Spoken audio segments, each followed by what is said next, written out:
처음 노매드를 키면 너무 단순하고 설명이 없어서 당황할 수 있어요. 그래서 최대한 따라해 보면서 찰흙 빚는 것보다 태블릿이 더 편해질 수 있도록 그렇게 연습을 해 드릴게요.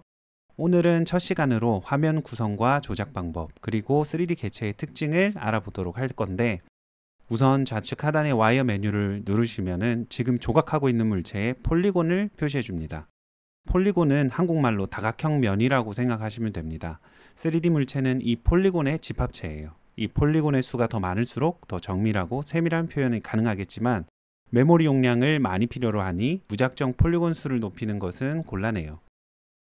좌측 상단에 보면 폴리곤을 이루는 점의 개수가 98.3K라고 되어 있네요.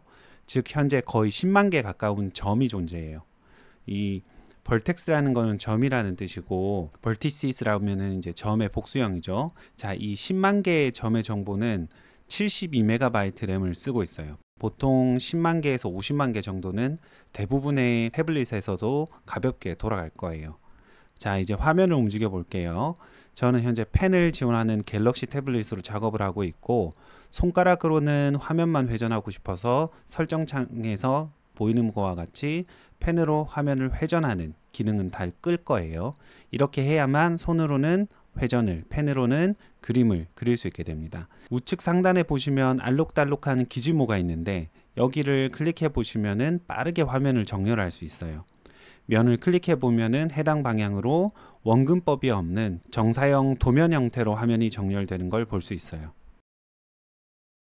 이제 좌측 하단에 복셀이라고 써 있는 아이콘의 기능을 볼 건데요. 우리가 흔히 컴퓨터 이미지에서 점 화소 하나를 픽셀이라고 하는데, 마찬가지 개념으로 마인크래프트의 블록처럼 3D 공간에서 점 단위를 복셀이라고 합니다. 좌측 하단에 있는 복셀 버튼은 정확히 말하면 복셀 리메쉬라는 기능을 가진 버튼이에요. 눌러보시면은 금방 현재 변형된 모양에 맞춰서 폴리곤이 조절되는 것을 볼 수 있습니다. 좌측 상단의 벽돌 모양 메뉴에 들어가 보면 이런 복셀 리메쉬 기능을 어떤 해상도로 할지 설정을 할 수 있게 되어 있습니다. 밑에 보면은 멀티 레졸루션이라는 기능이 있는데, 이는 3D 폴리곤을 가상화해서 태블릿의 CPU와 램을 더 효과적으로 쓰기 위해서 점을 가상화하는 건데요. 추후에 더 알게 되겠지만 지금은 조금 더 효율적으로 3D 개차의 해상도를 높이는 거라고 알고 있으면 될 것 같아요. 찰흙으로 조각품을 빚을 때 큰 덩이로 윤곽을 잘라내면서 시작하는데, 첫 시간인 오늘 이렇게 덩이로 썰어내는 기능을 한번 알고 가려고 해요. 툴 메뉴에 트림 혹은 프로젝션을 이용하면은 지금 보시는 것 같이 이렇게 3D 개체를 줄로 썰듯이 싹둑 자를 수 있어요. 첫 수업에는 이 정도면 될 것 같아요. 다음 시간에는 가장 기본 툴인 브러쉬를 이용해서 주사위에 있는 숫자를 새기는 걸 해보려고 합니다.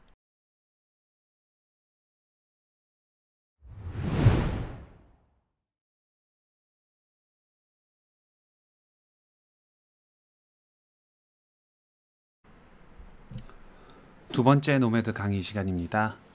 첫 번째 시간에서는 간단하게 폴리곤이라는 3D 세상에서 찰흙을 특징을 살펴본 후에 트림과 프로젝션을 통해서 큰 덩이를 만드는 것을 해봤죠. 이렇게 내가 만들고자 하는 형태의 근사한 덩이를 만드는 것을 영어로 베이스 메쉬를 만들었다고 합니다. 오늘은 이 베이스 메쉬, 즉 기초 메쉬를 깎아서 세밀한 표현을 만들어가는 과정에 대한 첫 수업을 할 건데요. 가장 중요하고 기본이 되는 툴인 브러쉬 툴을 한번 살펴볼 거예요. 우선 브러쉬 툴을 누르고 펜으로 한번 그려보세요. 그러면 동그랗게 찰흙이 부풀어 오는 것을 볼 수 있습니다. 좌측 툴바를 보면 이미 심이 체크되어 있어서 그림이 양측 대칭으로 그려지는 것을 볼 수가 있는데요. 이 심은 시메트리를 뜻하고 한국말로 대칭이란 뜻이에요. 우측 상부를 보면 이 시메트리 표시가 있고, 누르시면 어느 축으로 대칭을 시킬 건지 혹은 원형, 레디얼로 대칭을 시킬 건지 설정을 할 수 있습니다. 이 작업은 다음 강의에 또 살펴보도록 할게요. 오른쪽 툴바에서 브러쉬를 잘 선택했는지 확인을 해봅니다. 그리고 다시 우측 상단에 부표시로 들어가 보면 다양한 브러쉬 설정을 볼 수 있어요. 한 번에 다 아시려고 하지 마시고 중요한 것부터 알려드릴게요. 스트로크, 즉 그렸을 때 어떤 형식으로 그릴 거냐에 대한 내용인데, 기본은 닷으로 되어 있습니다. 오늘은 Lock and Intensity, 즉 고정 그리고 강도 모드를 써볼 거예요. 좌측 툴에서 서 버튼 누르시고, 이거는 Subtract, 빼기 버튼이라 생각하시면 돼요. 스트로크 모드가 락 앤 인텐시티 모드로 바뀌었기 때문에 좌측 툴에서 인텐시티 바가 색이 없어진 걸 볼 수 있습니다. 자, 가운데 펜을 대고 당겨 주시면 보는 것과 같이 많이 당길수록 더 강하게 표시가 생기는 것을 볼 수 있어요. 만약에 제대로 안 된다면 복셀 리메쉬 설정을 하셔서 해상도를 더 높인 다음에 해보시면 됩니다. 자, 여기서 더 나아가서 다시 상단 분 모양을 눌러서 폴오프 메뉴에 들어가 가지고 캔멀롬에서 보이시는 것과 같이 이렇게 설정해 주시면 브러쉬가 부드럽게 떨어지는 게 아닌 확 꺾이게도 설정할 수 있다. 폴오프를 설정하고 다시 그려보면 이렇게 다른 모양으로 찍히는 걸 확인할 수 있습니다. 스무드 버튼 누르고 부드럽게 윤곽선 정리해 주시고 같은 방법으로 주사위 6면을 모두 만들어 봅시다. 다음 시간에는 간단하게 만든 이 주사위에다가 색칠을 해보는 시간을 갖도록 할게요.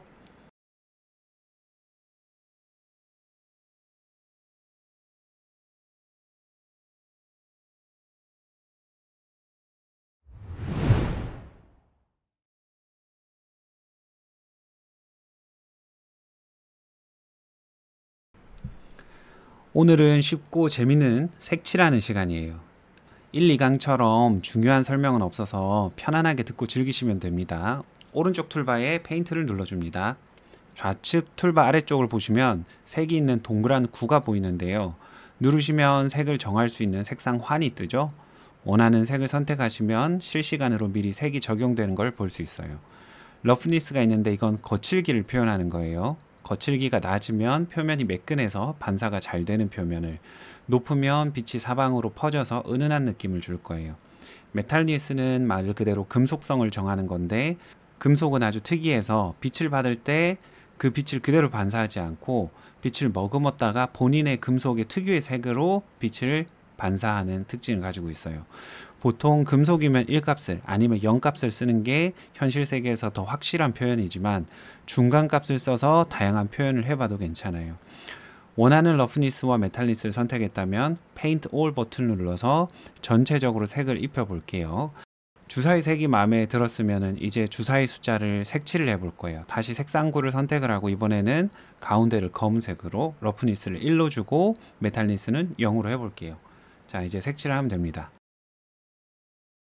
자, 이렇게 색칠을 할 때 붓의 크기가 확대 축소에 따라서 지속적으로 달라지는 걸 볼 수 있는데, 이것을 이제 붓 크기를 확대를 해도 똑같은 크기로 설정할 수 있어요.